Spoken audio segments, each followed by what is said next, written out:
Is my video okay?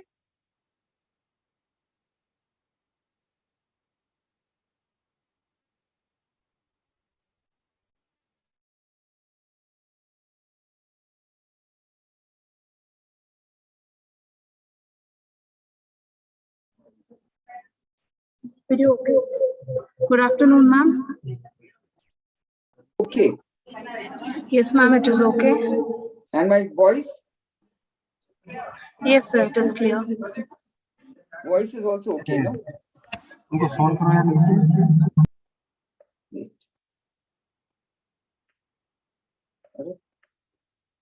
Now my voice should be okay, right? Is my voice okay? Hello?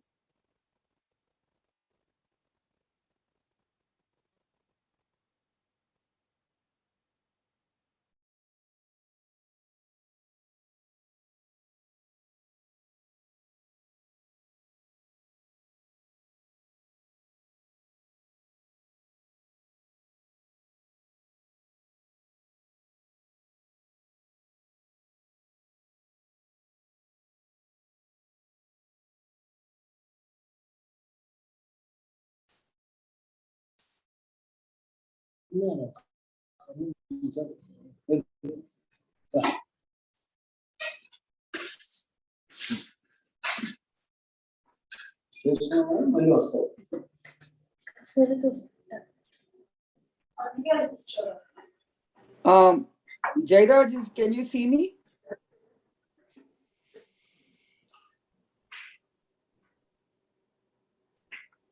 Professor Verma is there, I can see. Good afternoon, ma'am. Yeah, can you see me? Ma'am, am I audible? You are audible. Am I audible? Yes, ma'am. It's very clear. Okay, thank you. Yes, ma'am. Your video is visible.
Are we starting?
years of hard work in the relentless pursuit of knowledge. Knowledge that will enable a person to embrace opportunities and take on challenges with clear vision and purpose. Without further ado, I take the privilege of introducing the Beacon of Reforms, Sri K. Jayaraj, Managing Trustee, MLAC, a member of 1976 batch of the Indian Administrative Service. Mr. K. Jayaraj retired as Additional Chief Secretary, Government of Karnataka. Sri Jayaraj has held key appointments in the infrastructure, energy, transport, and urban development sectors, including Principal Secretary and ACS, Energy Development, Chairman, BESCOM, Managing Director of Bangalore International Airport Limited, Karnataka Power Corporation Limited, Karnataka State Road Transport Corporation Commissioner, Bangalore City Corporation for 2 terms, Commissioner of Commercial Taxes and Principal Secretary to Chief Minister of Karnataka. I request all the dignitaries to take their seats on the dais.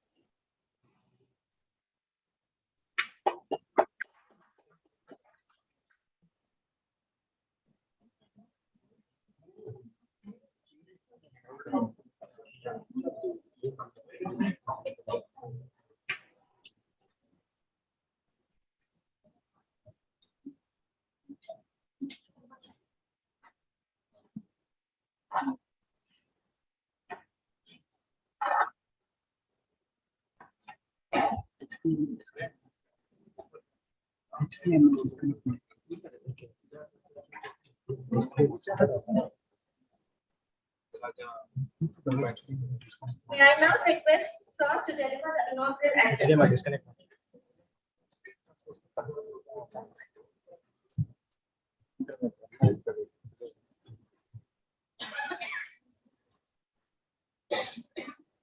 I will request our chairman to please declare the convocation open.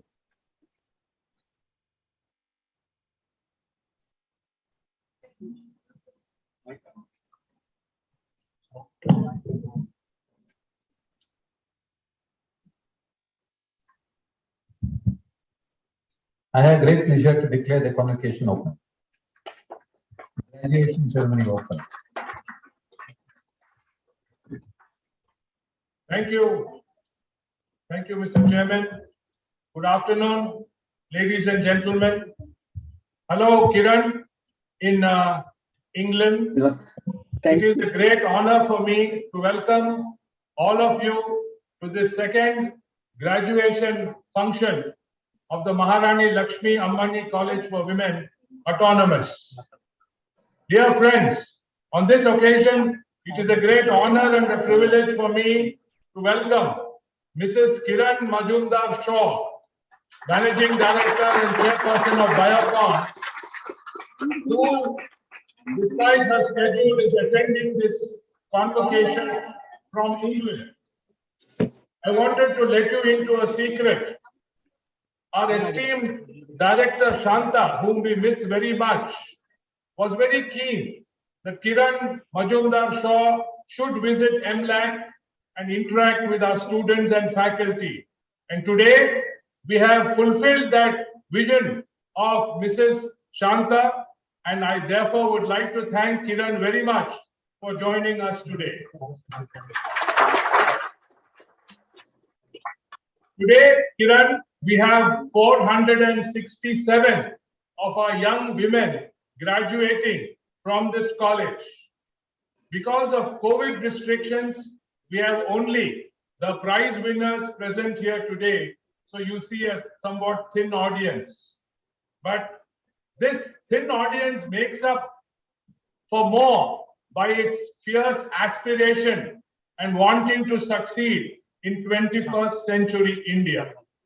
And so, as an exemplary role model for all of us in the 21st century, as an entrepreneur par excellence, as somebody who's globally recognized for her management and technical prowess, and yet as someone who belongs to our own state and city, we are very, very happy that Kiran will be able to deliver the convocation address. Please join me in welcoming Mrs. Kiran Majumdar Shaw.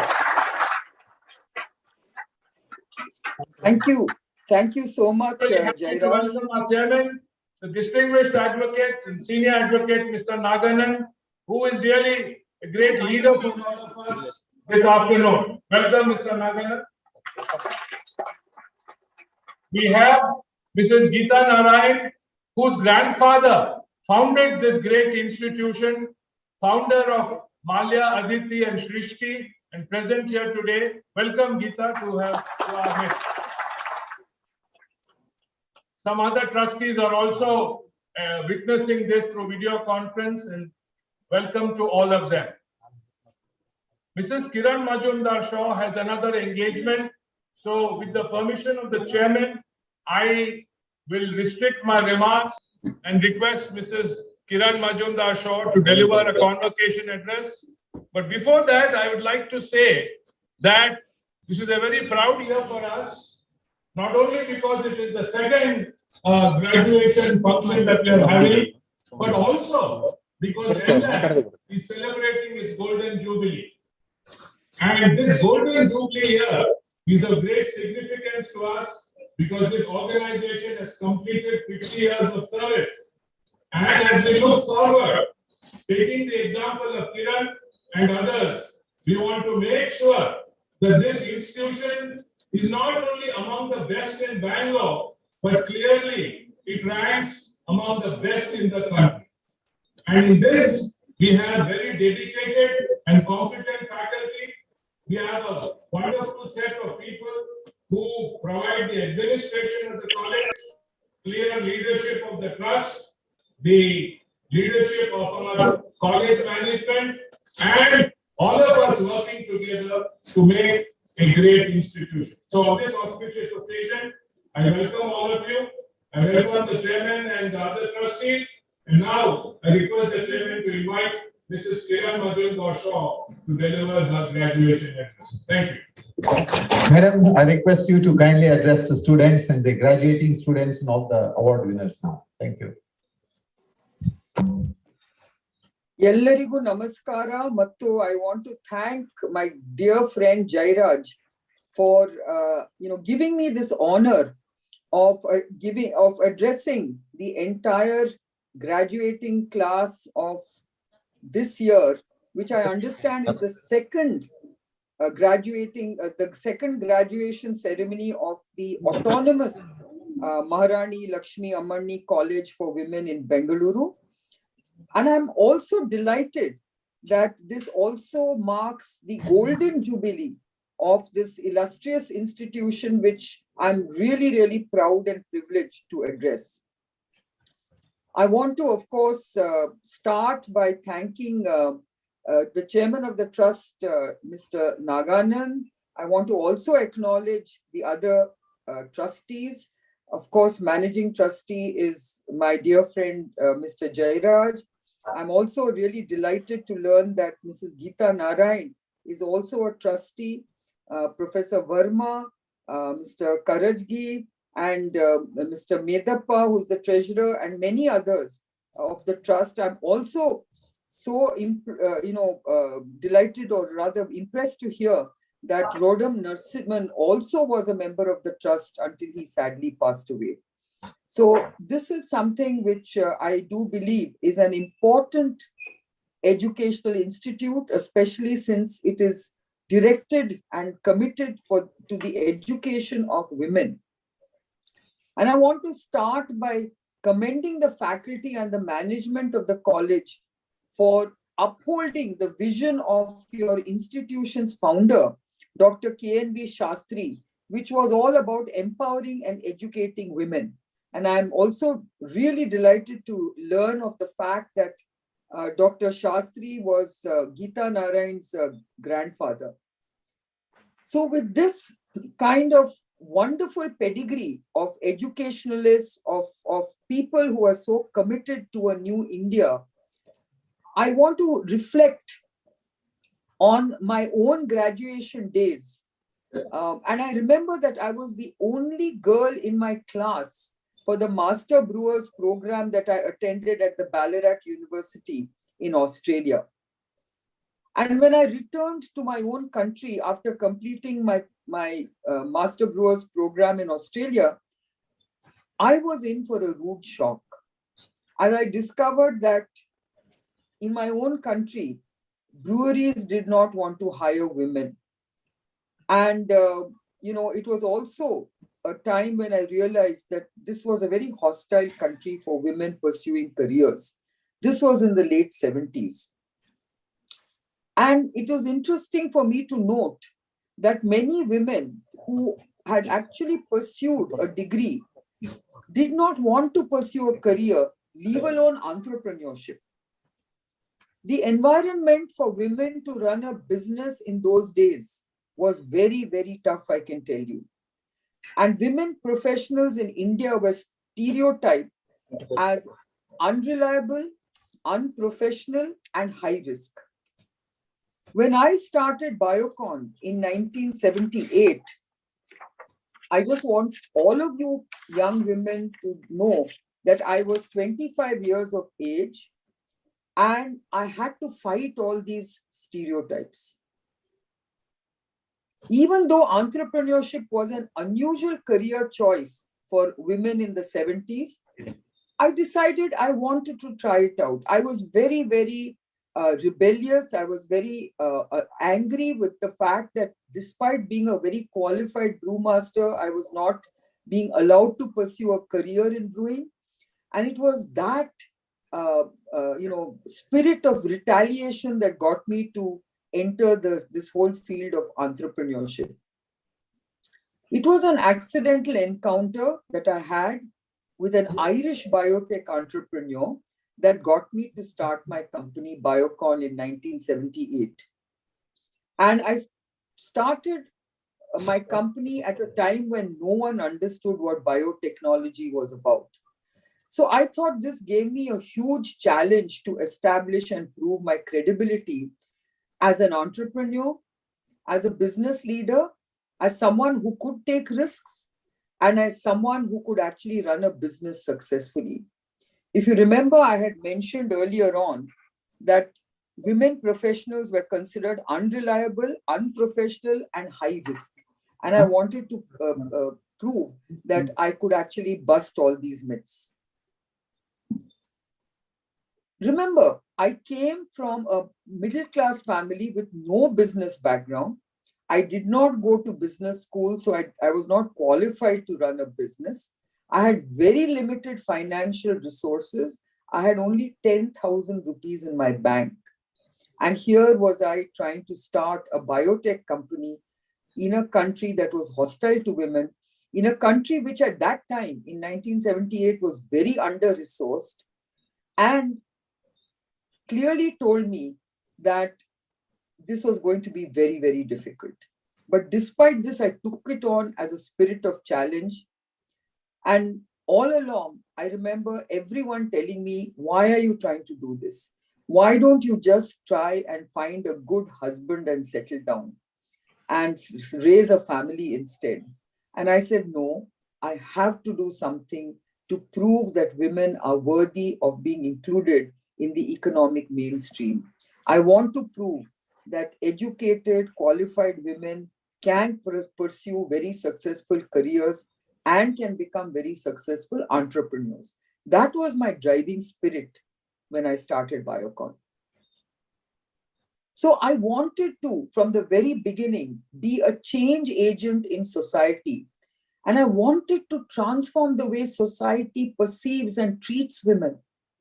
I wanted to challenge this concept that women couldn't do some roles that men could. And many of these perceptions exist even today. So I appeal to all of you young women who are graduating today, please become change agents. We need to transform societal mindsets. And only through education can we do so. So I do reach out to every one of you women to be change agents in society.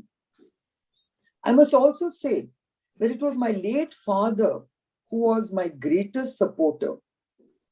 He was the one that encouraged me to pursue a career in brewing. He was the one that was so proud of me when I decided to become an entrepreneur. I can tell you that when I started Biocon, I had many, many obstacles and challenges to deal with. Let me start with banks. Banks were unwilling to lend to me because they felt that I was high risk. I was trying to start a company of a business called biotechnology, which nobody understood. I was 25 years old. I had no business experience, and they felt I was high risk. People didn't want to work for me. Professionals didn't want to work for me because they felt that a woman employer does not provide job security. And over and above that, even in my business dealings, suppliers didn't want to deal with me because they felt I was a woman, and it was very odd to work with women when it comes to business dealings. So if you think about it, I was high risk according to bankers. I was high risk according to potential employees because I could not provide them job security. And business traders had no confidence in me to do business with me. Of course, I was infuriated and insulted, but I decided that no, as a change agent, I have to change these perceptions because that's what society thinks about women. I started building my company, therefore, with a sense of purpose and a spirit of challenge. I was determined to bridge the gender divide. And I decided that I would build a company where women scientists could pursue their research dreams, where women professionals could work shoulder to shoulder with male colleagues, and where men and women would have mutual respect. My journey of building Biocon was about experimentation and learning, trying out new ideas, overcoming challenges that are not part and parcel of entrepreneurship and business. And I can tell you, in time, I succeeded in building one of the world's leading biopharmaceutical enterprises, all because I believed that innovation did not have a gender barrier. I also believed that building credibility by overcoming gender-based challenges can infuse both self-belief and success. Entrepreneurship, according to me, is a bold and daring path, irrespective of whether you're a man or a woman. It is about being able to generate new ideas. It is about taking risks. It is about managing failures, citing opportunities, and of course, understanding business dynamics. So let me now try and share with you my own startup journey. I often say that since I started Biocon in 1978 as a typical startup in my garage with 10,000 rupees in the bank, with just an idea and a sense of purpose, I felt that I was really the first tech startup in the country. Let me say that I started Biocon in 1978, as I said, with just 10,000 rupees and an idea. And the idea at that time was to use the science of biotechnology to make enzymes that would have a disruptive impact on how manufacturing is done, how chemical processes can be replaced with enzyme processes. I can tell you, I was very passionate about this concept of in those days, I kept saying, I'm trying to green businesses. Today, it's a very fashionable word, but I can tell you in 1978, when I started Biocon, nobody was bothered about environmental, sustainability, eco-friendly technologies, greening of business. All those were very alien words those days. People were not bothered about polluting or pollution. And for me, as an entrepreneur, I thought, wow, I could disrupt this space. I must get people to understand the importance of displacing and replacing chemical technologies that are so polluting with enzyme technologies that are so eco-friendly. And that was my driving sense of purpose. Now, what I also want to share with you is that when you are an entrepreneur, it is about creating value. It is about understanding the value of what you are creating. And my first understanding of this valuation was when I was trying to basically scale up my homegrown enzyme technology in solid state fermentation. And I needed 1 crore of rupees in 1987, which was almost like close to 10 years into my journey, where I was trying to reach out to financial institutions to help me to lend this money so that I could scale up this technology. And remember, in those days, there was no venture funding. I had to borrow that 1 crore of rupees, and they were willing to give me a very low interest rate. In those days, the low interest rate was considered to be 14%, which for any entrepreneur today would be unaffordable. And the usual financiers like KSFC and KIADB and others, where I approached them for this 1 crore loan, they said to me, look, it's a very good idea, but it's a very risky idea. You're trying to scale up a homegrown technology which has never been tested before. It's too risky and we are very reluctant to lend to you. So you can understand I was so disappointed. But then I had an accidental meeting with Mr. Narayan Baghul, who was the then chairman of ICICI Bank. And he had just set up a venture capital fund. And interestingly, when I met him and told him about my frustrations of not being able to raise even 1 crore with the usual financial system, he looked at me and he said, you have come at the right time. I have just set up a venture fund, and this is exactly the kind of business I want to back. And so he not only gave me 1 crore, he said, no, I think you will need 2 crores. You are underestimating the amount of money you need, but I'm not going to give you a loan. I'm going to invest in your company, which was music to my ears. I said, wow, I don't have to return this loan. Someone is going to invest in me. And this was fantastic. And he had actually valued my business at 2 crores. I thought, wow, that's great. But he said, no, it's not 2 crores. I'm only going to take a 20% stake at this 2 crores in your company, which meant that my company was already worth 10 crores in 1987 when he made that decision. And that itself was a wake up eureka moment for me, saying, oh, is my idea worth 10 crores? Wow, that's really cool, I thought to myself. Within a year, my Irish partners got acquired by the mega global giant Unilever PLC. And Unilever really found out that one of the most valuable parts of the entire global Biocon business was what I had done in India.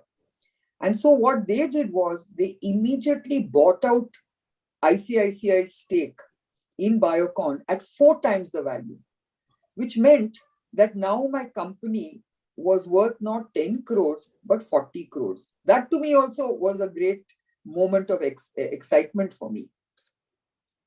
In 1998, in fact, Unilever decided that they wanted to exit biotechnology. So they sold that business to another company, which was another global giant called ICI. But I did not want to then have ICI as my partner. So I said, look, can I buy back your shares and become independent? And I took that very brave decision. And I had just got married to my husband, John Shaw, who was working for Madura Coats those days. And he often jokes, he said, I married an Indian girl and I thought that she would give me a dowry, but she, in fact, cleaned me out because she told me I need money to buy out Unilever. So he sold his a very expensive house in London and helped me to buy out Unilever. But very quickly, John was able to also then sell his part of the stake, a part of his stake, to another international VC company. Actually, we sold it to another VC company for 100 crores. So again, you can see how the step up of valuation happened in my company. And then finally, when I listed that company in 2004, we were $1 billion market cap company on the first day of listing. Why am I saying all this? I want all of you to know that a small idea which you think is worth very little can be built over time to be a huge idea. And that is the exciting aspect of entrepreneurship. So all of you who would like to, focus on entrepreneurship, it is about that small idea that can be built into a big idea. And that is what is exciting. And I want every one of you that when you are educated the way you are, you can actually afford to think this way. And we have to, in this country, build an economic model that is a very large economy. And that large economy will not happen without small ideas becoming very large ideas. Look at even what we have seen in recent times. Nykaa, a very small idea of offering cosmetics online, is now worth over $10 billion. So you can see how the tech world has transformed the way entrepreneurship is conceived. Now, Biocon, I'm very happy to say, has incubated new businesses within its original business. So I told you I started as an enzymes company. And later on, I created many, many companies. One of them was a research services company called Syngene. Okay. And the concept was based on the fact that Bangalore was home to IT services, and we were the capital of IT services in the world. And I thought, if the IT sector can provide IT services, why can't I think of providing research services? So you can see how you must borrow ideas from other sectors and create new business models out of that. And that small idea of saying, can I offer research services, then became Syngene, which also listed as $1 billion company on its first day of listing in 2015. And not only that, today it's of course worth over $3 billion in market cap. In 2007, I actually sold my enzyme business to one of the world's largest enzyme companies in the world. And a business that I had started with 10,000 rupees in the bank, I was able to sell it at $125 million in 2007, which I thought was a very good return on that investment in a small idea. And then I created a biopharmaceutical company. And recently I created another specialized biopharmaceutical company called Biocon Biologics. And all these companies are obviously being valued in multi-billion-dollar ranges. So I just want you to understand that value is value, and you must focus on keeping on improving that value by making sure that you understand what you are doing. Ideas, as I mentioned, are agnostic to gender. And it is for every one of you women to come up with an idea that you think is worthy of commercialization. You know, successful entrepreneurs are those who have conviction and purpose, and those who endure the course, and those who are very committed to delivering their ideas to the marketplace. When you step out on your entrepreneurial journey, one of the first things you must also think about is generating intellectual property or IP. Because that way your idea becomes unique, your idea becomes protected, and nobody can copy your idea. So that is another thing I've learned over time, especially in science. and in technology, but it's more difficult to do it as a general business idea. And if that idea can generate IP, then you will find that you can actually start building value based on that IP, like I have just described. Now, what I want to say in all of this is that I believe very strongly that over 40 years of my entrepreneurial journey, I have actually achieved a lot of my original goals. Today, I'm delighted that I have provided a huge environment for women to work and pursue their dreams. From a one-woman band that I was in 1978, today we are over 15,000 people, and not just in India, but globally. Biocon has a presence in Singapore, in Malaysia, in London, in US.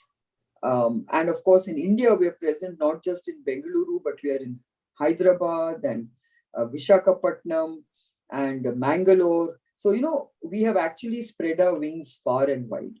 And all this has happened because of a simple dream that attracted a number of very, very intelligent and capable people who joined me in this journey. That's another thing I want to say to all of you. It doesn't have to be a single person trying to build that idea.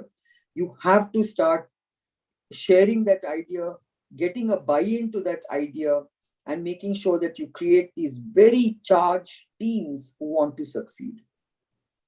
And today I'm really happy to share with you that if you remember, I said that some of my burning principles and burning aspirations when I started Biocon was about making sure that I provide jobs for women scientists to pursue their careers and their dreams. And today I'm happy to say that R&D is one department in our organization where we have a 50-50 gender parity. 50% of our women, 50% of our employees in R&D are women. And that is really something I'm very proud of. And these are women who are so capable and who are driving, frontiers of science in what they are doing. Another thing that I was very keen on was to prevent the brain drain. And I wanted my company to be a very science-led, research-led company, which would start attracting people back from other parts of the world. And even that's something which we've achieved. We've got so many people who've come back from the US, from Europe, from Australia, and many, many other parts of the world to come and pursue their careers at our company. So you can see that you have to be passionate, you have to be purpose-driven, you have to be committed. And what I'd like to say is that in conclusion, I believe that women have been playing a hugely important role in India's economic development. Very often we are not recognized. I think you will see the kind of impact that women groups have made across the country. You know that many of these self-help groups have been very, very successful. Ila Bhatt is really the iconic figure of self-help groups, and Seva is such a well-known organization. You know that Lijjat Papad is one of the most successful brands today, which has been created out of traditional foods. And this has been created by women cooperatives. So you must understand that I'm not just clichéing the fact that it is these kind of businesses that women must pursue, but today I'm seeing a lot of interesting women entrepreneurs. Even in my own sector, I can see that Anu Acharya, who is a very, very, aspiring and budding entrepreneur in the biotech sector, started her company Map My Genome to basically come out with genomic coding at an individual level to really start telling you about what you are vulnerable to and how you can cope with various diseases. It's a very interesting, business she has started, and now she's getting into diagnostics. Genomic diagnostics are now becoming so important with COVID and other possible pandemics. So she's extended her business. And she is someone who's also very successful, who's been relentless in the way she has built her company. There are many, many other women entrepreneurs. I just mentioned Nika, for instance, but there is also another company called Niramai, where a group of very young and capable scientific women who used to, and technologists, IT in IT, have started a breast diagnostic company based on technology. And this is based on thermal technologies, on technologies that can read heat maps of your breast to tell you whether you've got a cancer or not. And she has also managed to raise quite a lot of money from various sources, from venture capital and from even the Gates Foundation. And she is also thinking about what else can she apply her technology for. So there are lots of these young women who are coming up with new ideas and who are basically getting a support, getting started, and really relentlessly pursuing their idea to make it a big idea. So I always believe that there is no gender barrier when it comes to entrepreneurship. There is no gender bias when there is science and technology. It's all in the mind. You have to break free. You have to become change agents. You have to be resourceful. You must have a pioneering spirit, because remember, every one of you has to be a pioneer in terms of how you are getting society to look at you.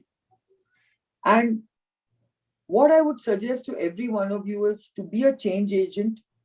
Either you should pursue a business that's different or do the business differently. But I believe that differentiation is extremely important when you want to stand apart and excel. And in my entrepreneurial journey, I believe it is my ability to face failure and learn from failure that has actually helped me a great deal in my success. It is a trait that most entrepreneurs need to have in order to be successful, because I believe that failures provide the experience that no amount of success can. I often say that failure is temporary, but giving up is permanent. We should never feel defeated in the face of failure, but should take it in our stride, learn from it, and move on. Remember, the purposeful pursuit of your passion is the only thing that will ultimately bring fulfillment as you look at the trajectory of your life. Trust and reliability are the only true performance enhancement drugs that defines today's businesses. So as you venture forth into the world today, as you graduate, and many, many congratulations to this graduating class, to your family, my warmest congratulations to your faculty for bringing you to this level of success. And I will leave you with these words. So many of our dreams at the first seem impossible. Then they seem improbable. And then when we summon the will, they soon become inevitable. So I wish all of you all success in the future. Again, many, many congratulations to this second autonomous graduating class. And again, huge congratulations to Maharani Lakshmi Ammani College on their golden jubilee. Namaskara.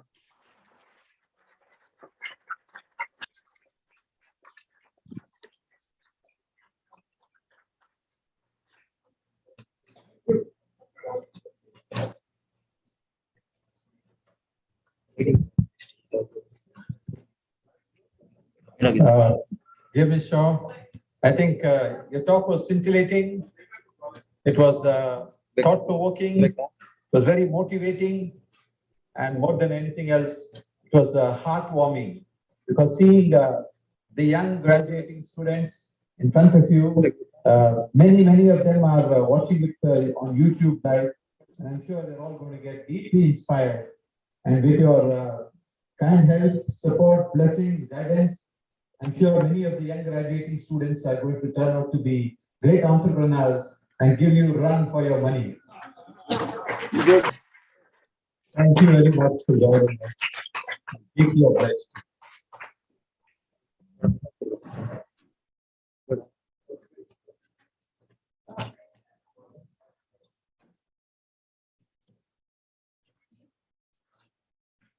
Leadership is not about a title or a designation. It's about impact, influence, and inspiration.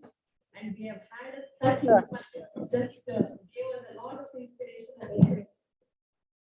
We also have one more influencer with us, Dr. Shashikala, a principal MLAC, who will present the annual report. Women education and women empowerment leads to development of good family, good society, and ultimately good nation. A very good day to one and all present here for this August occasion. It is an absolute honor to be a part of graduation ceremony during the Golden Jubilee celebration of MLAC. This is once in a lifetime opportunity and will be a moment to be remembered always. I deem it my privilege to present before you the graduation report of second MLAC Autonomous Batch. Maharani Lakshmi College for Women, established in the year 1972 by our founder Dr. K.N.P. Shastri, with a vision to empower women through education, which has shown immense growth over the last 5 decades. The dream of our founder father has become a reality. MLAC has traversed a glorious journey of 50 years since inception, imparting holistic education to young women with landmark achievements in the field of education. The college, which started with just 12 girl students, is now providing quality education to 2,274 students. The institution offers undergraduate and postgraduate programs in the field of arts, science, and commerce with various specializations and diploma programs as well. MLAC has achieved many milestones, a few of which are noteworthy and we are proud of. NAC accredited with A, college transferred with status of college with potential for excellence and college for excellence by UGC, bioinformatics infrastructure facility and star college status for science departments are offered by DBT Government of India. DST Government of India initiated this program, Fund for Infrastructure in Science and Technology, which was awarded for both undergraduate and postgraduate science departments. Our college has also been recognized by Bangalore University as a pioneer in establishment of business lab. MLAC has 2 research centers recognized by Bangalore University, Kannada Research Center and Biotechnology Research Center. Biotechnology Advancement Program recognized by Government of Karnataka, supported by Government of India, was an additional program initiated by MLAC. We are also ranked amongst the top colleges in India and Bangalore by India Today. To offer these accolades, Maharani Lakshmi College for Women was granted the autonomous status by UGC in the year 2016. This achievement has put the institution on a higher pedestal, since it gives credit to the quality education imparted and the capability of the institution to take on the responsibility of academic freedom. To make it more relevant, the curriculum is designed to meet the industry requirements, adhering to academic standards set by UGC. The administrative body, governing body, finance committee, board of studies, board of examination were constituted with UGC nominees and state government nominees for their valuable inputs, expert advice, and guidance on curriculum design. The examination section is a critical component and nerve center of Autonomous College. The center was set up with extraordinary efforts, and computerized examination process has made the system almost error-free. The technology used for the examination software has ensured smooth and efficient conduct of internal assessment, semester examination, and declaration of result. I would now like to present the result of second batch of MLAC autonomous stream-wise. For undergraduate program, in the science stream, we have 262 students, out of which 225 graduated with first class and 206 with distinction. In the arts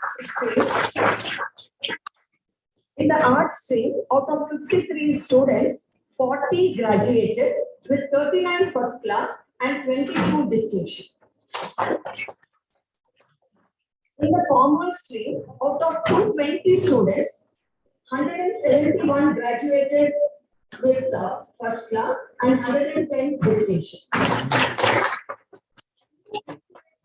Out of 80 students, 78 graduated, 77 secured first class and 67 distinction. In the BBA stream, out of 75 students, 39 graduated with 37 first class and 27 distinction. Under operational program B of MLD, out of 17 students, all 17 have graduated with first class and 7 distinction. The overall pass percentage for UG is 80.56. For the postgraduate program, in MSc Biotechnology, out of 16 students, all 16 have graduated with first class and 12 distinction. In MSc Biochemistry, out of 13 students, 10 graduated with 7 first class and 5 distinction. In MPharm, out of 34 students, 32 graduated with first class and 18 distinction. Overall pass percentage for PG program is 92.06%. The efforts of all teaching faculty, non-teaching staff, academic council, governing body, and nominees of university and state has resulted in successful completion of graduation of second autonomous batch. I acknowledge and thank the MLAC Trust for having provided support, guidance, and motivation for successful implementation of various statutory process outlined by UGC and Bangalore University. Dr. T.L. Sharma is remembered with reverence and fondness on this day because it was her dream and vision to see MLAC as an autonomous institution. We also remember with reverence Professor Prodam Narasimha, Chairman MLAC Trust, for his immense contribution in the field of research and innovation. The commitment and untiring efforts of management, staff, and students have not only established reputation of the institution, but also serve as a constant source of inspiration for us to carry the legacy forward. I'm sure that we will continue to strive for imparting quality education and all-round development of the students. The MLAC team also assures all its stakeholders that all endeavors directed by the institutional core values of excellence, responsiveness, integrity, teamwork, and inclusivity will continuously guide us towards our vision of empowering women through education for character formation. I would like to close with a quote. If you plan for 1 year, plant rice. If you plan for 10 years, plant a tree. If you plan for 100 years, educate people.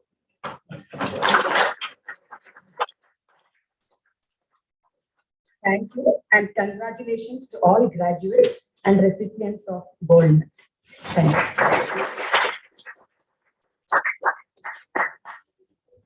you. Thank you, ma'am.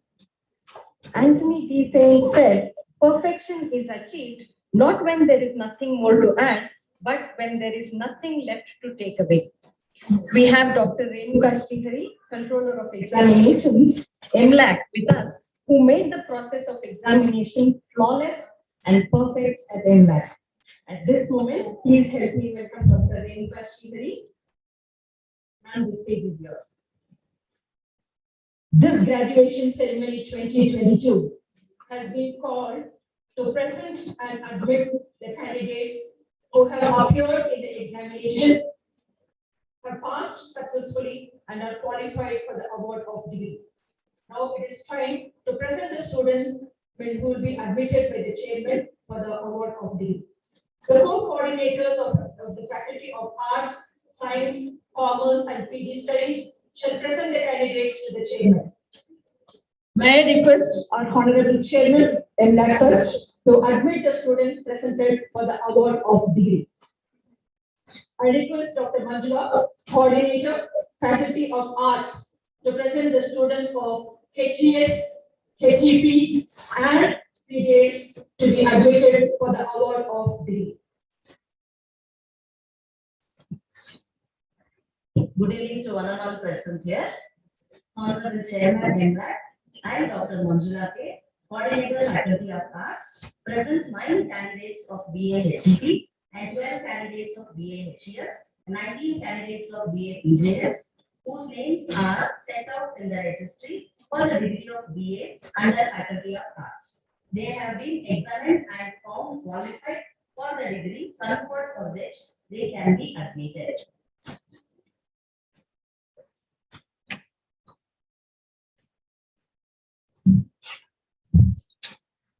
By virtue of the authority vested in me as chairman of MLAC Trust, I admit the candidates to the degree program and wish that they prove themselves worthy of the same.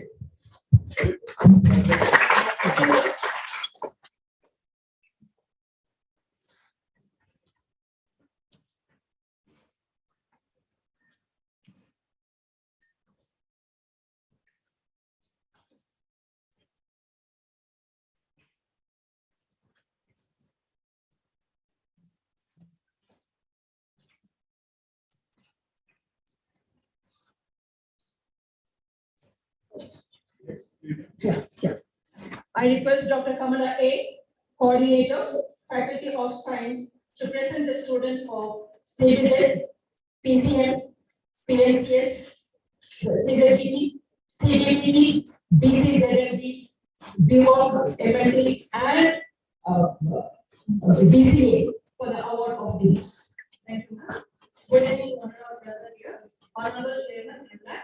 I, Dr. Kamala A, Coordinator, Faculty of Science, present 22 candidates of BSc PCM, 44 candidates of BSc CBZ, 21 candidates of BSc PMCS, 35 candidates of BSc BCZMB, 26 candidates of BSc CDBT, 31 candidates of BSc CZBT, and 16 candidates of BSc PBZ, whose names are set out in the registry for the degree of BSc under the Faculty of Science. They have been examined and are qualified for the degree conferred for which they can be admitted. May I request our Honorable Chairman MLAC Trust to admit the students presented for the award of degree. By virtue of the authority vested in me as chairman of the MLAC Trust, I admit the candidates to the degree program and wish that they prove themselves worthy of the same.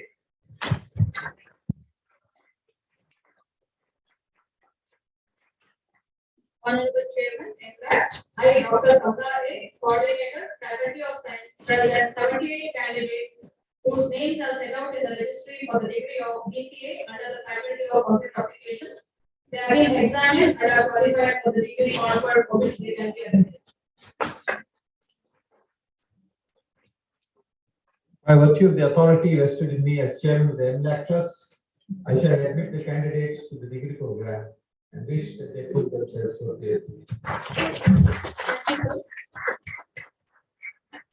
Honorable Chairman MLAC, I, Dr. Kamala A, Coordinator, Faculty of Science, present 17 candidates whose names are set out in the registry for the degree of BWOC in Medical Laboratory Technology under the Faculty of Science. They have been examined and are qualified for the degree conferred for which they can be admitted. By virtue of the authority vested in me as chairman of the MLAC Trust, I admit the candidates to the degree program and wish that they prove themselves worthy of the same.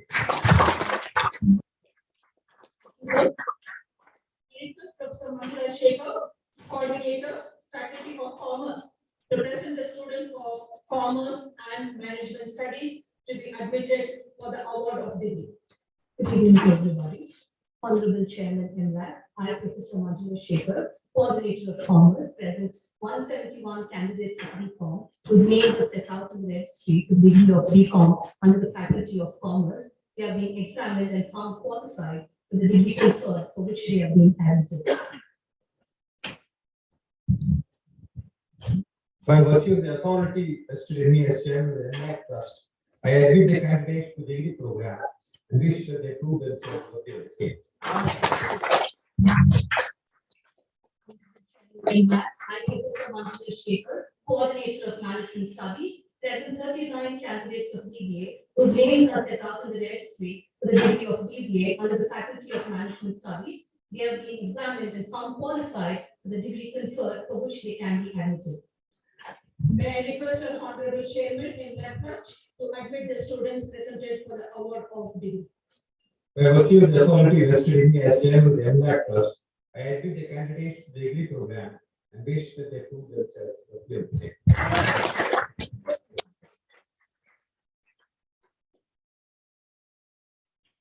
I request Dr. Jolita, Coordinator, Faculty of PG Studies, to present the students of PG program for to be admitted for the award of degree. Thank you, ma'am. Good evening, all. Coordinator of post-graduation studies. Present 16 candidates of MSc Biotechnology, 13 students of MSc Biochemistry under the Faculty of Science, and 34 students of MCom under the Faculty of Commerce. They have been examined and found qualified for the degree conferred for which they can be admitted. May I request our honorable chairman to admit the students presented for the award of degree. By virtue of the authority vested in me as chairman of the NLAC Trust, I agree the candidates to the degree program and wish that they prove themselves worthy of the same.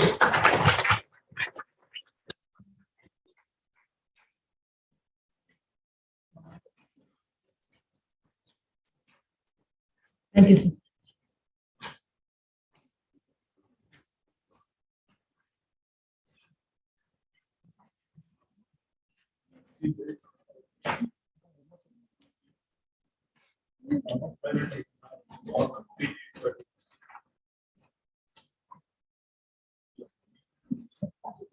It's golden moments to hold our heads high as we roll out our commendable initiative to honor not only the academic exemplars, but also in recognition of the first generation learners and those with potential to pursue cutting edge research. This is a commendable initiative and should be rolled out, okay, in MLAC. MLAC has been the portal of inspiration for them to achieve their aspiration as an outcome of their perspiration. We are honored to announce the names of the students who, as recipients of gold medals for their academic excellence, have made their alma mater and their parents proud of their achievements. I request all the members of the MLAC Trust to unveil the roll of honor.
Let's give them a big hand.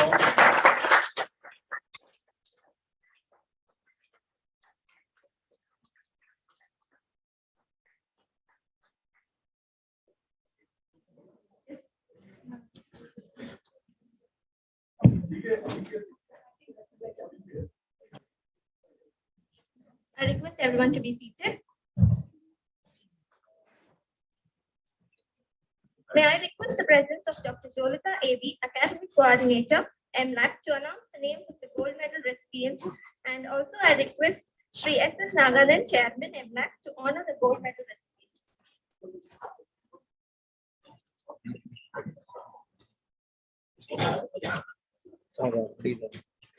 Thank you, Archana. Pleasant wishes to all the dignitaries, my dear colleagues, parents. Congratulations to all the new graduates, and it's my pride to be amongst the exemplar gold medalists. I now call upon the names of students who secured gold medals for the excellent academic performance under various categories. To call the first name, Miss Brinda M. Iyer from PCM is the recipient of Sri Kumar Mahadevan Memorial Gold Medal instituted by MLAC. This medal is awarded in memory of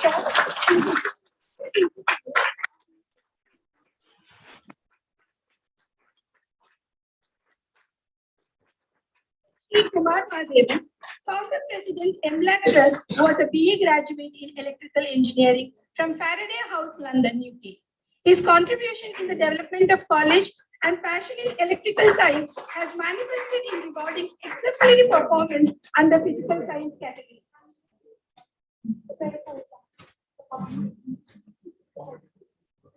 Excuse me, you follow the gold medal. Finish the side. After that, let them come.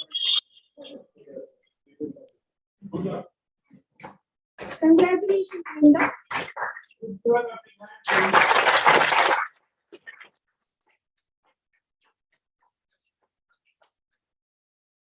The next recipient is Shilpa S. Shilpa S is a recipient of T.N. Shanta Gold Medal instituted by MLAC for securing highest CGPA of 9.6 in biological sciences. Late Dr. T.N. Shanta, former director MLAC, took over the mantle of leadership in the year 1978. The pride and the value MLAC commands today can be contributed to her diligence, dynamic leadership, and visionary ideas.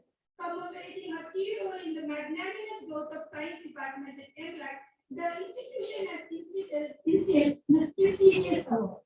I now call upon Shilpa.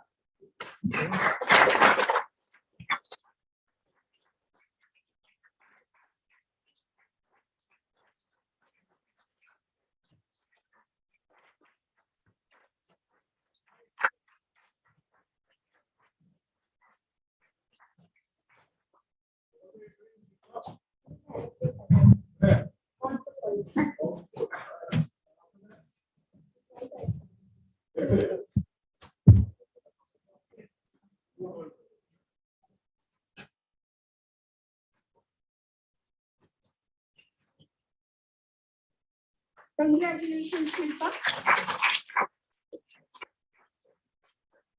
The next recipient is Sneha Chatterjee. She is receiving this award in the memory of Sri S.C. Rangaswamy, Gold Medal instituted by MLAC for securing highest CGPA of 9.3 in computer application. She is from the Department of BCA.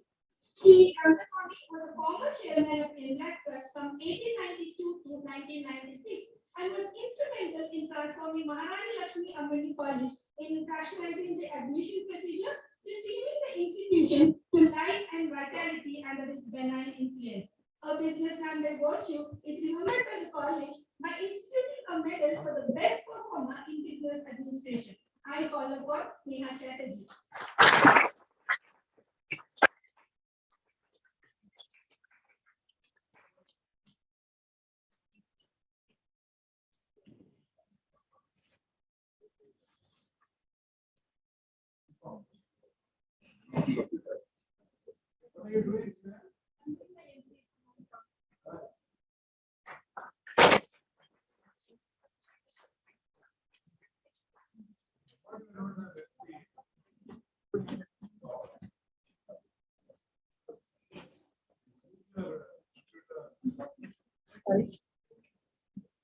Congratulations, Sneha.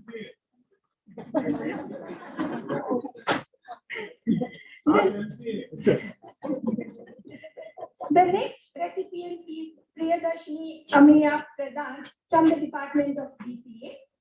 This medal is instituted by Dr. Chitta Ravi, former HOD, Department of Computer Application. She has instituted this award in memory of her beloved father, late Shri A.S. Sundarachari, a student securing highest CGPA in computer application. Priyadarshini has a CGPA of 9.3. Shri A. Sundarachari was a self-made man, a national level badminton player. He was a flutist. In spite of being a school pass out, he was ambitious in educating his daughters and transforming them as an empowered woman. Definitely, his deeds aligns with the vision and mission of MLAC, empowering women. I call Priyadarshini now.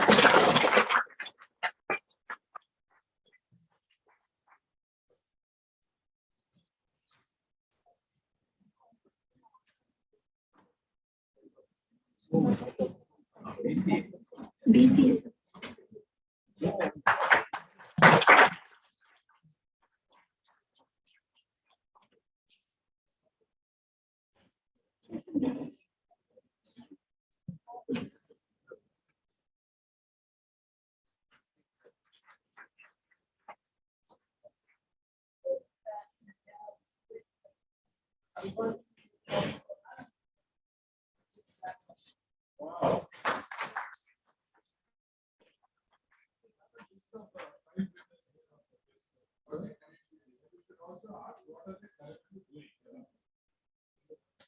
Congratulations, Priyadarshini.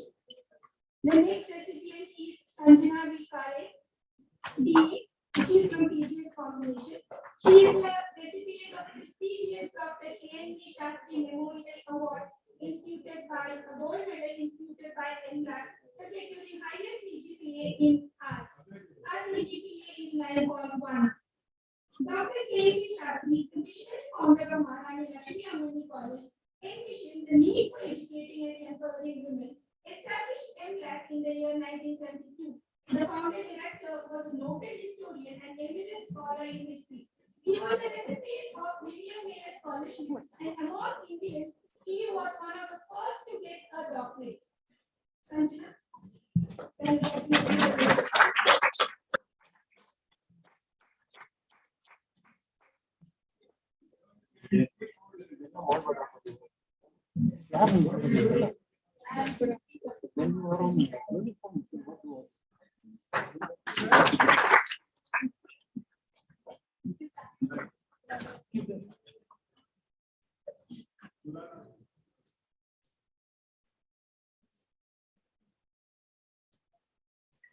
congratulations, Sanjana. I think you have to come 2 more times.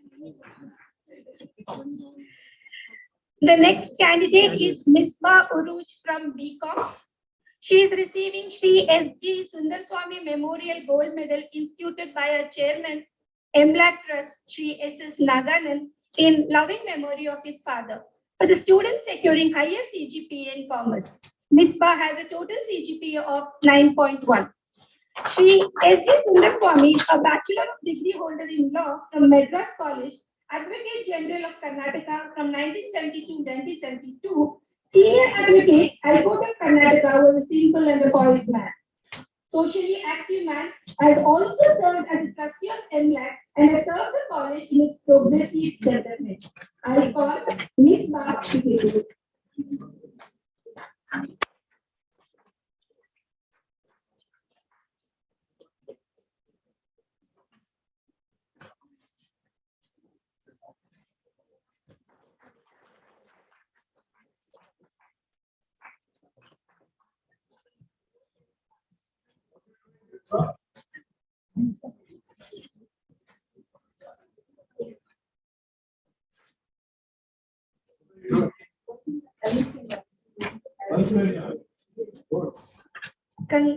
Congratulations, Misbah.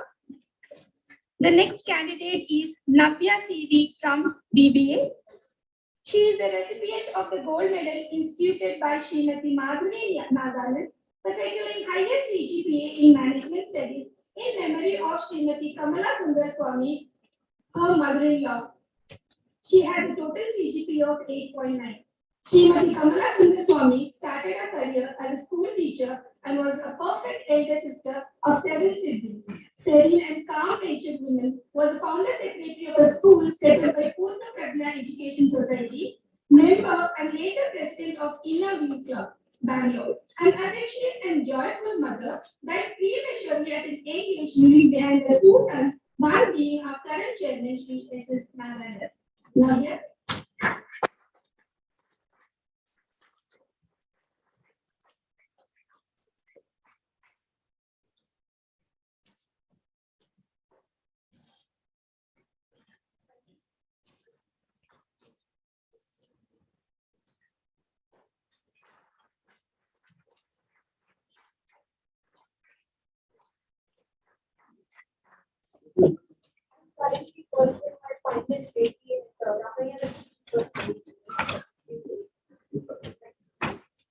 Congratulations, Navya. The next recipient is Kamath Vallari Divakar Deepa of MSc Biotechnology. She is receiving this gold medal for securing highest CGPA in the postgraduate program. Her overall CGPA is 9.2, and this gold medal is instituted by Maharani Lakshmi Amani College. I now call upon Khalid.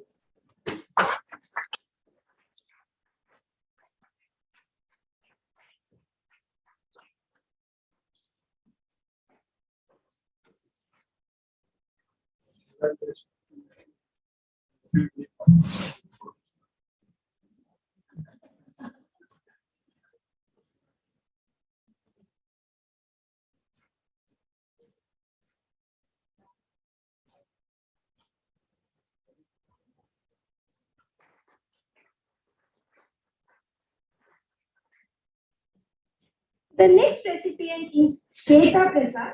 She is the recipient of the S.G. Sundarswamy Gold Medal, instituted by our chairman, Sri S.S. Naganan, in Madras, for securing highest CGPA of 8.6 in MCOM.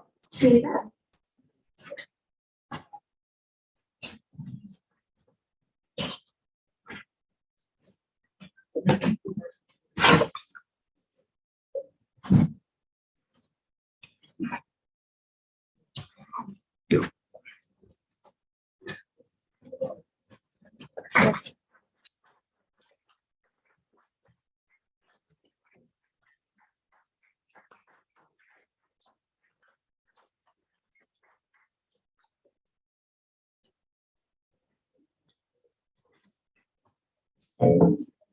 Congratulations, Shweta.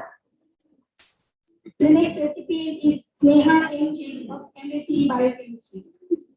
She is the recipient of the prestigious award instituted by MLAC in memory of late Padma Vibhushan Professor Rodam Narasimha, former chairman MLAC West. She received this medal for securing highest marks in MSc Biochemistry and pursuing research. Professor Rodam Narasimha was an Indian aerospace scientist and fluid dynamicist. He was a professor of aerospace engineering at the Indian Institute of Science, director of the National Aerospace Laboratories, and the chairman of the Engineering Mechanics Unit at Jawaharlal Nehru Center for Advanced Scientific Research. Instrumental in designing light combat aircrafts, our ex-chairman was passionate about research and was ambitious in MLAC, transforming to a premier research institute with quality education. In commemorating him, the institution has instilled this award. I call Sneha.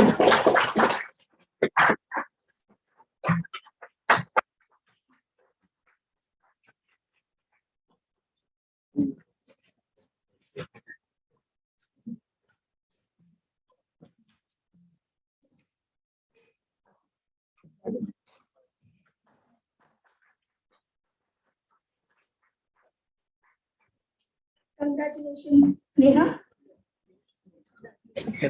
The next recipient is T. Mercy Scarlett from BSc BCZMB. She is receiving the medal for the distinguished recognition in memory of Dr. K. Padma R. Rao. This medal is instituted by our managing trustee, Shri K. Jayaraj, in loving memory of his mother, for the students securing highest CGPA among the first generation learners. Was a distinguished professor in obstetrics and Gynecology, Bangalore Medical College.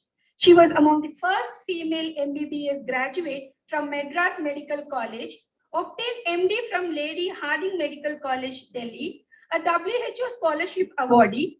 She was a thorough professionalist involved in upliftment of underprivileged and slum dwellers during her retirement life.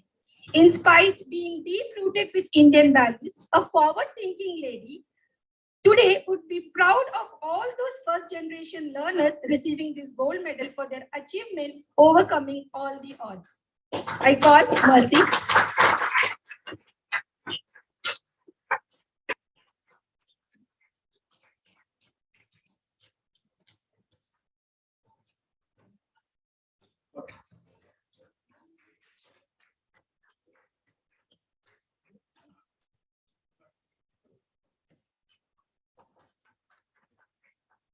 Congratulations, Mercy. The next recipient is Shilpa S. from Department of Psychology. She is a recipient of the gold medal instituted by Dr. Geeta Narayan, Emla Trust, and in memory of her beloved mother, Srimati Parvati Subramanian. And this medal is instituted for the students securing highest marks in psychology. Srimati Parvati Subramanian, a postgraduate in psychology from the University of Michigan, USA, has won the Honorable Secretary, Vice President, and later President of University Women's Association, affiliated with the International Federation of University Women. Has worked for the Family Planning Association of India, Bangalore branch for over 50 years, ranking from Honorable Secretary to Vice President and later President from 1976 to 1980. She has served women development in various capacities, mainly through education and developing skills for employment. As a trustee, she played a vital role in visualizing and designing various programs at AIMLAB. She is also the daughter of a founding director, Dr. K.M.B. Shastri. Now I call Shilpa S. to receive the medal.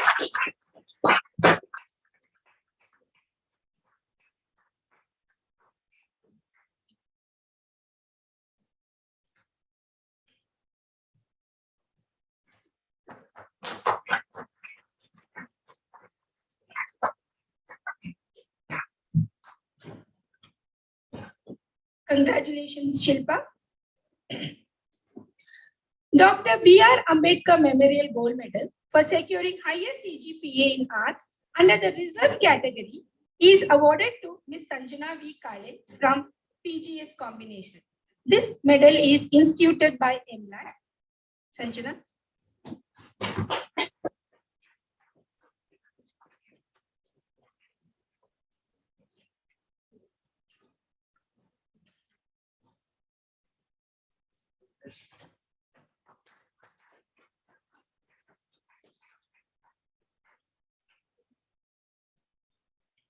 Once again, congratulations, Sanjana. MLAT is proud to announce that the next gold medal category is instituted by a prominent alumni, Vijayashri Shirish, in the memory of her mother, Nagamani Sheshadri, a student securing highest marks in journalism. The recipient of this gold medal is again Ms. Sanjana V. Kale from the Department of Psychology. She is a golden gold for today.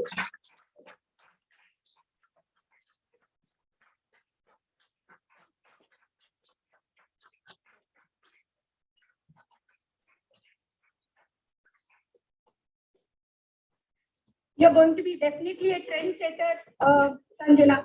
I think you're going to inspire a lot of young people here. Congratulations, Sanjana. The next recipient is Chaitra HK of BSc. She is the recipient of Rashtrakavi Kuvempu Memorial Gold Medal for securing highest marks in Kannada literature. And this medal is instituted by MLAT.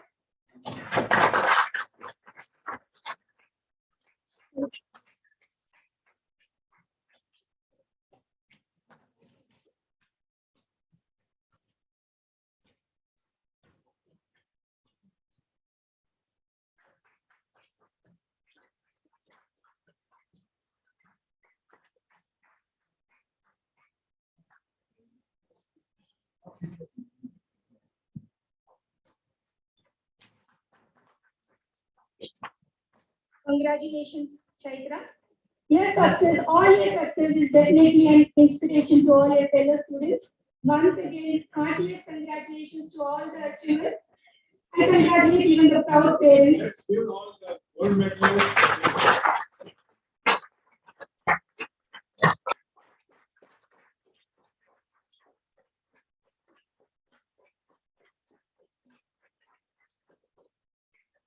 Parents, Yes, gold sir. medalists here. Let's give the parents a big. Congratulations to all the proud parents here. Without you, I think that-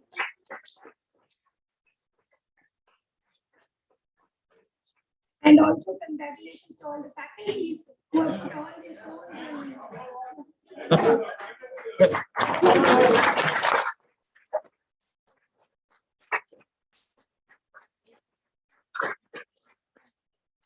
Thank you very much.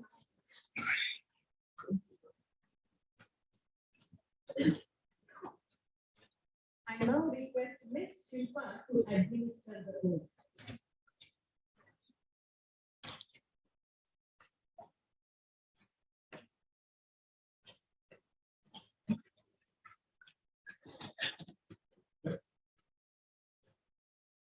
I, as a graduate of Maharani Lakshmi Ammani College for Women Autonomous, Bangalore City University, do solemnly swear I will strive to the best of my ability for the well-being of my country and mankind. I will execute my profession to the best of my knowledge and ability for the safety and welfare of society, all persons and community. I will not knowingly or intentionally do or administer anything to hurt anybody's trust or belief. I will not permit consideration of religion, nationality, race, politics, or social standing to intervene between my duties and responsibilities. I will not misuse anything I have learned in my professional capacity. I make this declaration upon my honor and will abide by the same.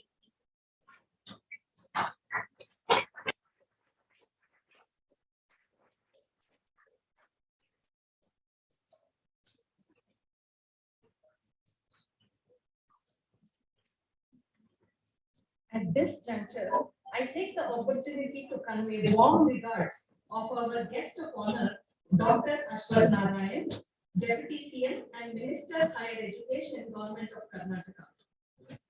Due to his busy schedule, he could not join us today, but has sent his greetings and best wishes to the institution and also for the graduates.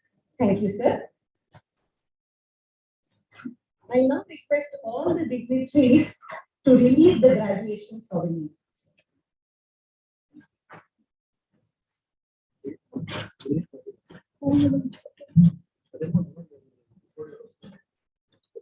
The souvenirs of the graduation ceremony is a token of remembrance to reflect the memories associated with the alma mater. The souvenir has displayed our commitments to our objective to provide the best of facilities, a nurturing environment to help them excel in a number of areas and make substantial contribution to the respective sectors upon graduation. Bridges that are built through this endeavor are sure to create knowledge, new fields of inquiry, and yield new quests in young minds. Thank you.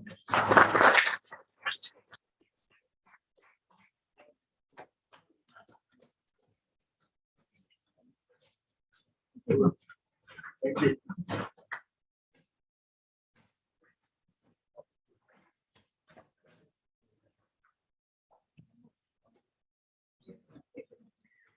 I take this opportunity to introduce Dr. Geeta Narayan, member, MLAC Trust. She began her career as a mathematics teacher in Madurai in 1971, moved to Bengaluru, joined a group of 5 other women to form a not-for-profit trust dedicated to education and subsequently a College of Art, Design and Technology.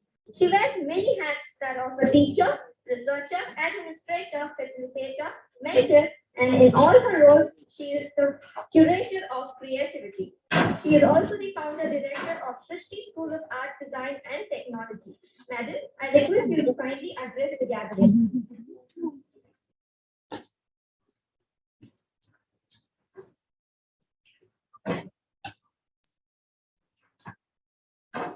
Honorable Chairman, MLAC Trust, Managing Trustee Sri Jairam, Principal Dr. Shashikala, all of you here, Controller of Examinations, Deputy Controller of Examinations, faculty, staff, graduating students, parents, and everyone else present today. You know, this moment in time is always very special for students. It's a very special moment that you'll always remember, that years of hard work and study result and being acknowledged with or without a gold medal. Some with a gold medal, but all of you who have stood up here today and who are listening online on YouTube have got your degrees. In speaking at the coming to the closing end of the ceremony and following especially the very inspirational talk given by Kiran Mazumdar, I thought I would change what I was going to say a little bit to complement what she was going to say and reiterate those points, because I think that they are well worth making, coming from somebody who's been as successful as a woman, an entrepreneur, a businesswoman, and who has done so much for the city and so much for so many people. I think the first point out of our conversation, which I think resonates with my own story, is that you don't have to have much to begin with. You know, Kiran Mazumdar said she started with 10,000 rupees in her garage. I started with 1,000 rupees paid for by 4 people in 4 parts, 250 rupees. And in 1 room in Tarakan Navakar's house. And that was the birth of Ujjwal Trust and of Aditi School. So, I mean, the parallel was kind of really the same, because I think that the points that she made, I would like to make in the context of MRAP as well. We don't need a lot to start. In fact, my own mentor and partner and friend and guide and warrior always used to tell me when I said, you don't have something, I didn't promise you a rose garden, did I? You know, as long as you have a tree, Geeta, let's get ahead and let's get started. I think that the second point that came out of Kiran's talk was that one has to convince people, but also find that one person. And as she spoke today, I found again we had a common friend, Imana and Margot, although I didn't know that. He gave her 2 crores, he gave me 1. And with that, we started Srishti. And it was a grant again, when everybody else had wanted to give us a loan. Narayan Babu just gave us a grant. Now, why did he do that? It's not important that he gave us 1 crore. It's not important that he gave Kiran 2 crores. What is important is that as women, we were able to convince him that what we wanted to do was something we could deliver. He was not that interested in what we were going to do, but he was very interested in saying that if I give you the money, am I convinced that you're going to walk the talk? And as women, sometimes we give up. As women, sometimes we say, well, we can't do it. We have conflicts at home. We have conflicts with family.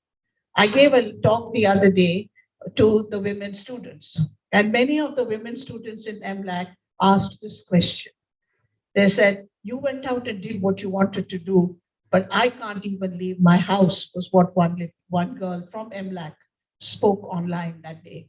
And it touched me, because the kind of real day fighting and warriors that we have to be as women is not something that is talked about a lot. Yes, you can't always be a Kiran Mazumdar. And I know that I've struggled hard to get where I am. But I also know that each one of you can. And each one of you, I feel, as graduates today, must stand up also for the institution that has fostered, mentored, cared for you, and brought you to where you are. The power and the force of alumni can never, ever be forgotten and never undervalued. Speak well of the college, help us in our times of need. And to the members of the MLAT community, whether they're students, staff, trustees, I say one thing: let us aspire to go beyond borders and boundaries that we set for ourselves. Let us tell ourselves that the sky is the limit. Let us tell ourselves that we will be the best there is, and the women we empower will change the world for the better. Go ahead and do it.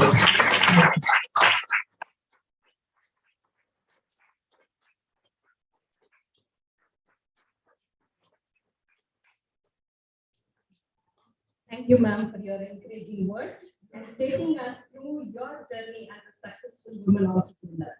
You are indeed a great inspiration for all of us.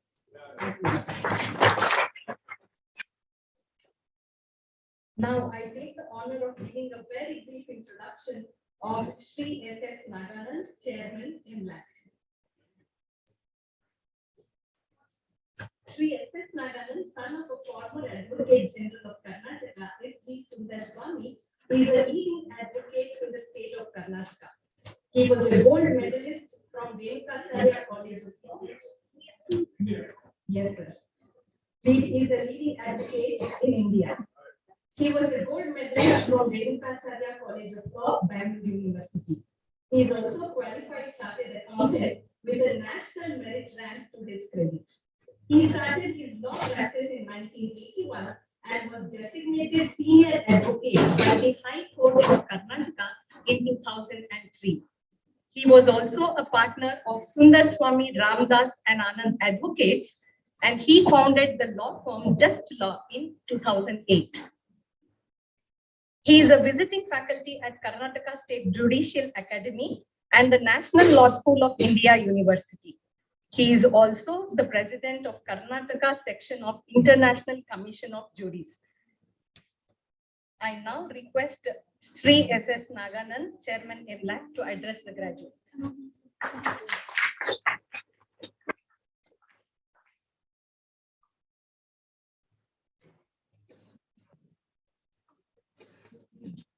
Most respected Managing Trustee, Jairaj, Gita Narayan, the Principal Controller of Examinations, the Assistant Controller of Examinations, members of the faculty, and most importantly, dear students. There's an old adage which says, women always have the last word. After having heard two eminent women on this subject, I should simply say, I rest my case and have nothing to add.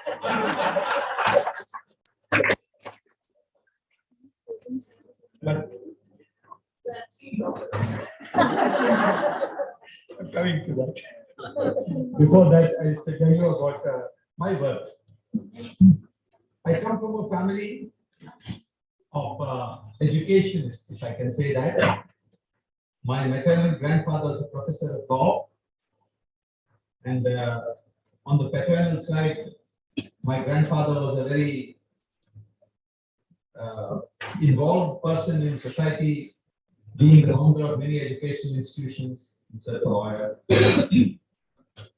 But my mother was a teacher, as all of you heard. But my brush with the teaching was only for about 6 or 7 years. After I qualified, I used to teach the final year CA students for the company law course, which is a crash course just before the examination. For several years I did that. That's my only brush with teaching. But what is important for us to bear in mind is that we all have to learn our lessons in life. I still remember my graduation ceremony. My maternal grandfather was alive and he was extremely excited to learn that then sitting judge of the Supreme Court, recently elevated, Justice E.S. Venkatramaya, who incidentally was the Advocate General to whom he handed over charge to my father when he became a judge of the High Court. He had just been elevated to Supreme Court, and he was the chief guest at the graduation ceremony held in Kantirava Stadium when I was invited to be present there and receive the gold medals from him. Now, academic excellence and professional excellence. If you want to succeed in life, there is no shortcuts. Let's be clear about it. You have to burn the midnight oil. You have to put your heart and soul into everything. Today we see such a large number of young women who are graduating and who are graduating with such high honors. All of us heard the number of distinctions, the number of first classes that were awarded to them. This was given not because some teacher liked you or you were very kind to somebody. It was given because of your excellence, because of the hard work that you put in. When your friends went to see a movie, you told them, I have to prepare for my examinations. I have to prepare for the assignment that is given to me. You can please go and enjoy your movie, and I'll see you after you see the movie. This sacrifice all of you have done. I remember same type of sacrifices and much more I did because I had to do quite a hectic academic role after my BCom. Now, the significance of this graduating ceremony is that we are recognizing some development that has taken place in the famous Raghuvancha. He describes how the kings of Raghuvancha led their life. One sloka, Shaishave Abhyasta Vidyanam Yovane Vishayeshina Vardhake Niruttina Yogenante Tanutya. So the first word is Shaishave Abhyasta Vidyanam. Shikshu, he is when you are in the stage, when you are just born and when you are in the stage of learning. Learning will end, will be finished. And as the Taittiriya Upanishad says, in the Shikshavali, and all of you have heard of that famous verse, which talks about what is the message that is given to a graduating student. And in that we have Satyam Vada, Swadhyaya Pravachanabhyam Natvamaditavyam Matru Devo Bhava, Pitru Devo Bhava. Now all these are instructions that are given to the graduating students. Now what is that? What is the meaning of that instruction? The meaning of that instruction is that, as going back to Kalidasa's first sloka, where he says that in the young age, when they were in the age of learning, the kings of Raghuvancha, they put their heart and soul into the learning process. The next one is Yavane Visheshna. When they reached an age when they had to take the family responsibilities, they got married, then they were involved in the worldly affairs. So that means, as students, you should not go to the next ashrama in your life. The first ashrama comes after the Brahmacharya ashrama. Brahmacharya ashrama is when you are gathering wisdom. Next is the first ashrama. And then it goes on to say that in their householder life, they enjoyed all the pleasures of life and lived a happy life and contributed to society. And towards the end of their life, they said, I had enough. Let me go to the forest and go to leave to the youngsters. That's a very important lesson. We all have to remember that at some stage, we have got to leave it to younger people. And who are the younger people to whom we are going to leave it? It's a vast graduating class that I'm seeing in front. Because they are all qualified in arts, in commerce, in computer education, in science, in technology, in management. In all of this, this is the wide spectrum of society that you are going to be playing a part in. Now, in a situation like that, if you go back and forth, one of the famous verses in Rigveda says, Ano Bhadraha Pratumo Yantu Vishwaraha. It simply means, let noble thoughts come to me from every side. That means, whether you are a student, whether you are a householder, whatever may be your situation, it is important for you to bear in mind that you must keep your window open. The window should allow light to come in. And that window of your mind should be kept open. How do you keep that window open? I was just glancing through a small book. It says, What Life Has Taught Me. This is a publication, the Bharati Vidya Bhavan. It's a very interesting collection. And it's a collection of very brief essays written by several great people. And I just mention a few names and then you all realize what is the greatness of these people. Jagadguru Sri Shankaracharya of Kachi, that's the Brahmacharya. Gurudayal Malik, Suttankar, D.V. Sinha, one of the first judges of the Supreme Court. Sukumar Sen, General Karyappa, Sri M.C. Chagla, Jayacham Rajawale. All these people wrote very small essays.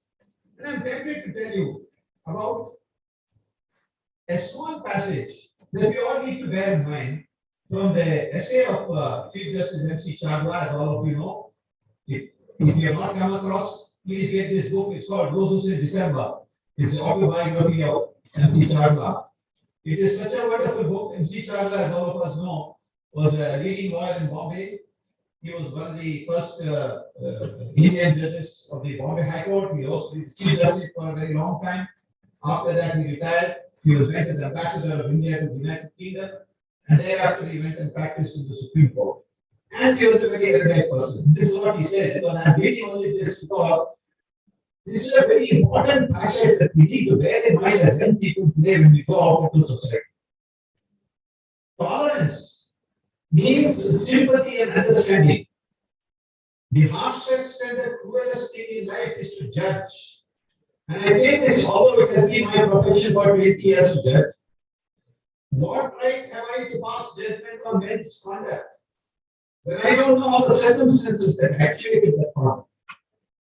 How do I know how I would have behaved if I were in identically the same situation? Is it infinitely better to try and understand? And understanding comes with sympathy. Another aspect of tolerance is to attach no importance to caste or community to which a person belongs, or to the color of skin.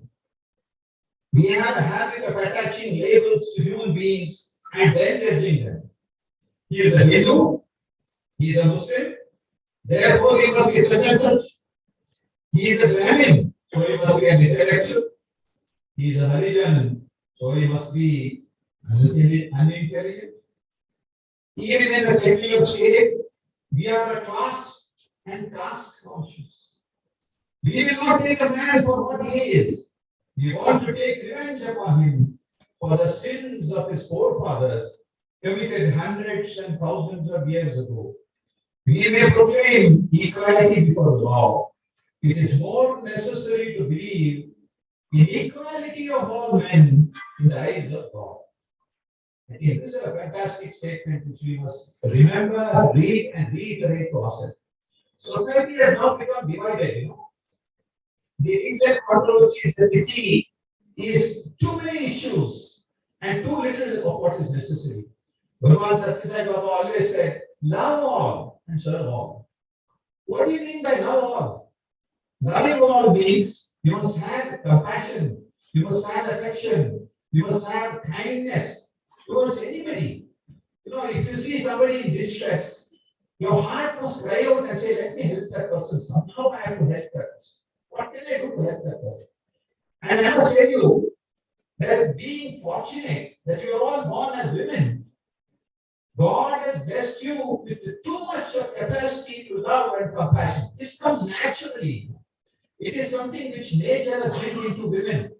Sometimes, men are hard-hearted, stone-hearted, as you may call it. Somebody is talking inside your silent. But women will not say that. Oh, Papa, and that is something karana, that is something which is inborn in you. So please use it. Please keep conscious. Now look at the thousands and millions of people in this world who don't have the benefit of the education that you had, whose parents are not in a position to send their children to a good school to learn. You have been blessed with all these things. Compare yourselves with those who are less privileged than you. What is it that we can do? See, unless we all put our shoulders together, if a chariot is stuck in the muck and the owner is sitting inside and just going on crying and nobody is helping him, if he has to get down, put his shoulder and push the chariot, it's going to come out of the muck. This is our role. Now, you have had the benefit of this great education that you have received. And how do you use it? You've got to repay to society what you have to do. Your debt of gratitude. There are different types of rina. Rina is debts. One is to your parents, Pitru Rina. One is to your gurus, Guru Rina. One is to your rishis, Rishi Guna. You have also rina to society. Society has brought you up. There are so many people in society. All of us have, some domestic help at home. What is the condition in which those domestic help come and work in your house? What is happening in their house? Sometimes she doesn't come and you scold her next day before asking her, why did you not come? She'd say, my son was unwell. I had to take him to the hospital. There was no doctor there. I had to wait the whole day, so I could not come for work. You have to put yourself, empathy is something that is very, very important. I think these are the qualities which are absolutely necessary and essential for all of you as graduating students to bear in mind. I think if you keep this at the back of your mind and thank God, thank your parents, gratefulness is something which is absolutely essential. If you're ungrateful, that is the worst kind of sin that one can commit. So I think with these words, I wish all the graduating students all the very best in their life, in all their endeavors. Please work hard, continue to study, achieve excellence, and then you are going to get success. Success is not something which comes overnight. It has to come with perseverance and persistence. And of course, you have to have the overarching arm of society around you and God there to help you in all your ups and downs in life. These words, I wish to congratulate all of you. I congratulate the parents because I'll tell you a story about one student who was studying in this college. Her father was a Purohit in a small town about 20-30 kilometers away from here. He was just making hand-to-mouth existence. So one day he came and told me, sir, so my daughter got admission in this college, but I don't know, I can only afford to pay this much fee. And he said, if you permit, I will pay this much fee. Then I told him, don't worry. And unfortunately for the gentleman, he had a severe health setback. And whatever little earning he had, going to a few places and performing puja and getting some dakshina, that also had been stopped for some time. So after some time, I told him, don't worry, our daughter will get educated there. And our trustees and all of us agreed, and the girl finished her graduation from here, she got a job.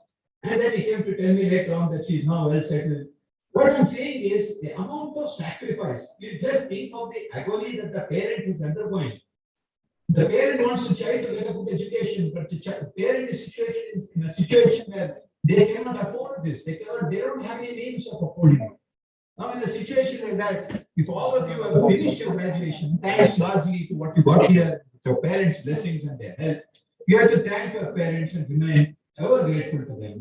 These words, I'd like to conclude by wishing you all the very best. Wish you all Godspeed. May you all live happy.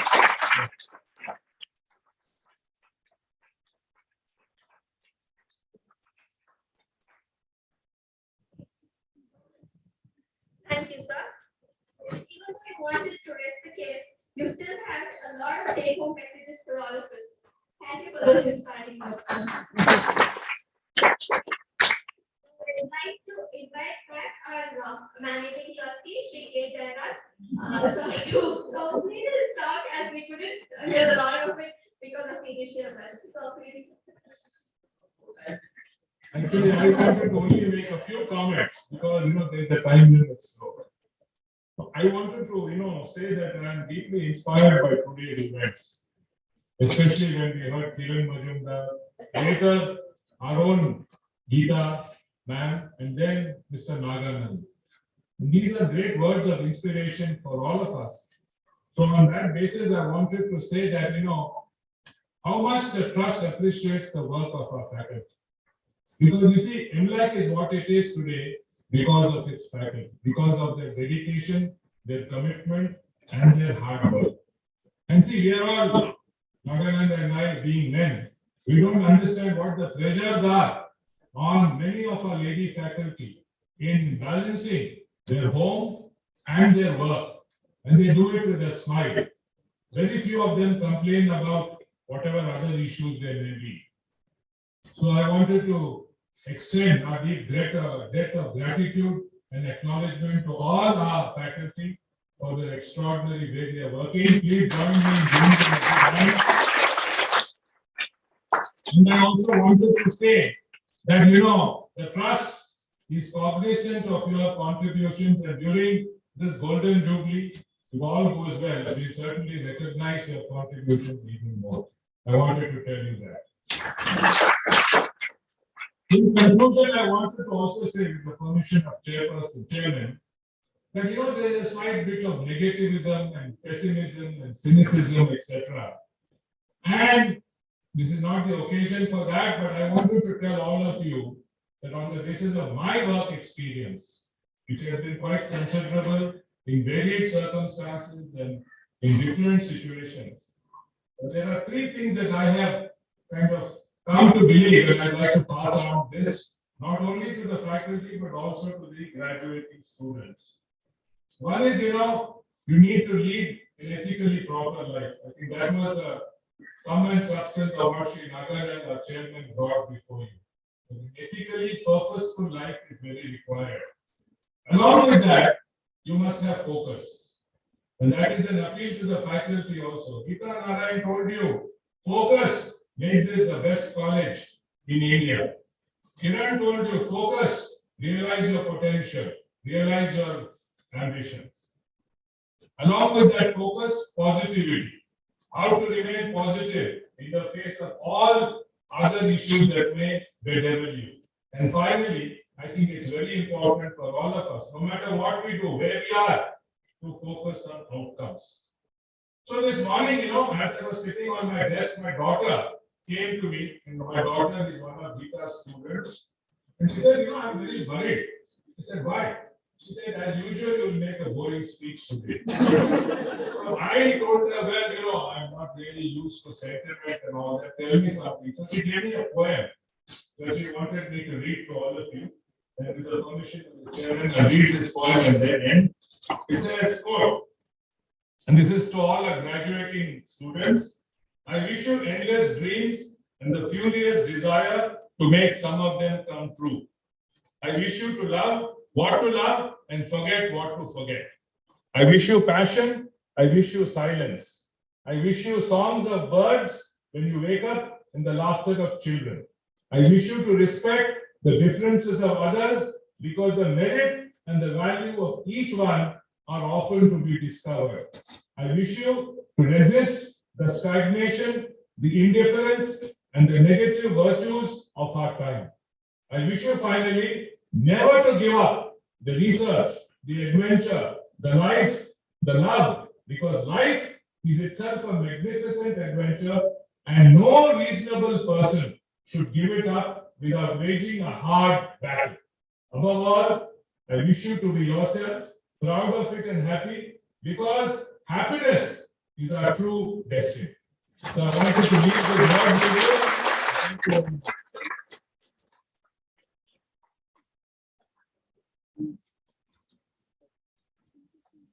Now I request Dr. Renuka Srihari to propose the vote of thanks.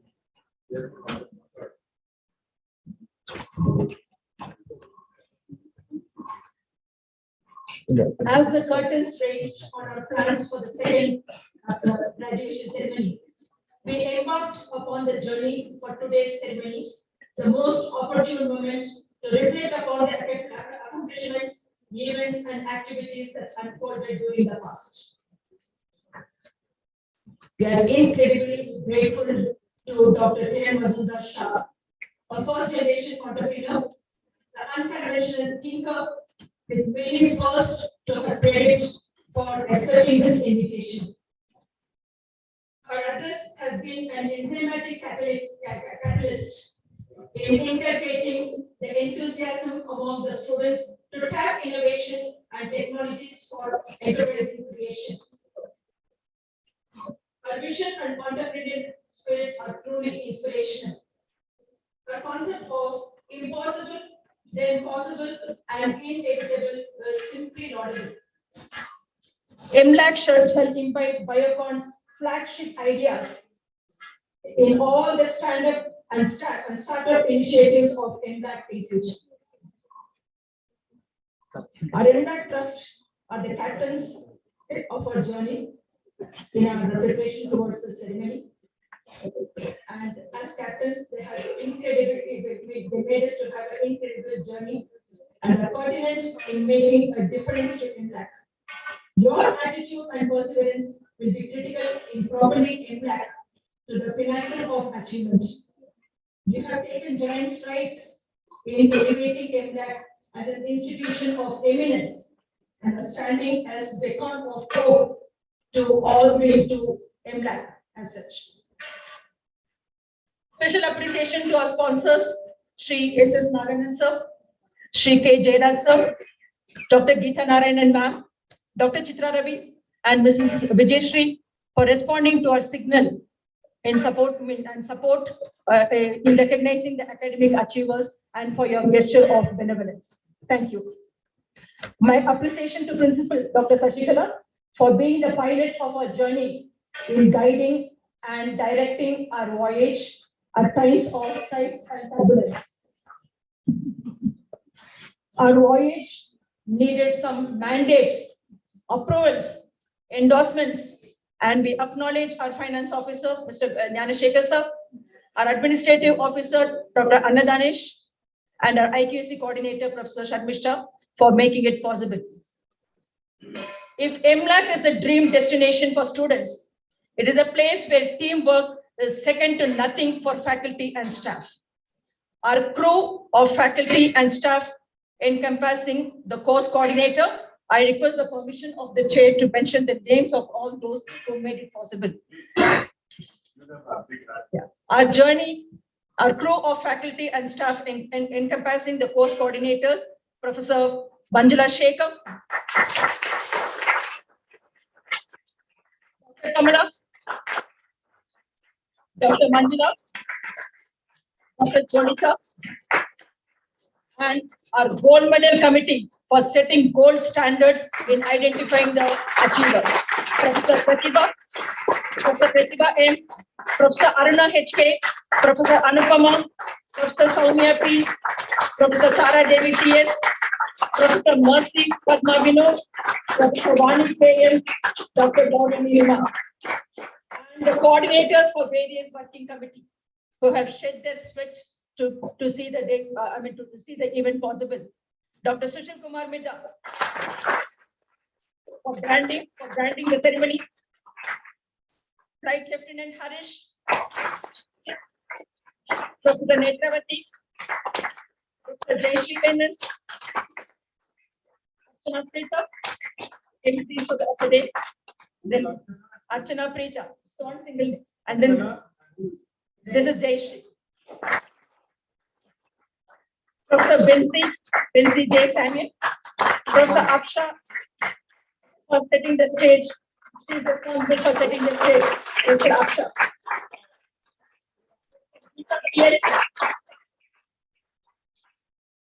And Professor Anusha B. Udupa, who could not make it as she was citing this course. Our journey was more secure due to our office staff at the examination section and at the trust office. Ms. Sheila, Ms. Maheni, Ms. Mahindra, Ms. Kopa, Mr. Arun, Ms.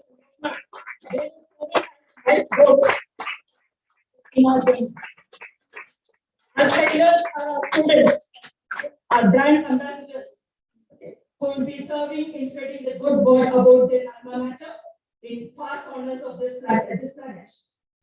Their feedback and suggestions are most valued and are always inspired to raise the bar of excellence at MLAC. To all graduates, we wish that your journey attains a new impetus to reach greater heights. At the culmination of this graduation ceremony, our voyage is a smooth sail, and we have anchored in the harbor of success.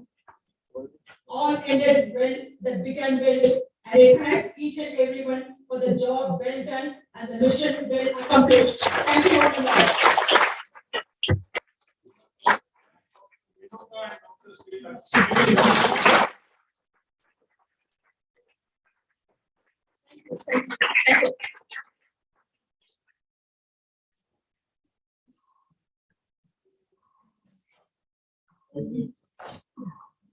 A few more minutes for just accepting a small token of our appreciation, our honor. Yeah, after this. Yeah.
Honorable Chairman, may I request you to declare the graduation ceremony closed? I declare the graduation ceremony closed. All stand for national anthem. I request all to raise for the national anthem.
All the faculty and the gold medalists are requested to stay back for the photo session.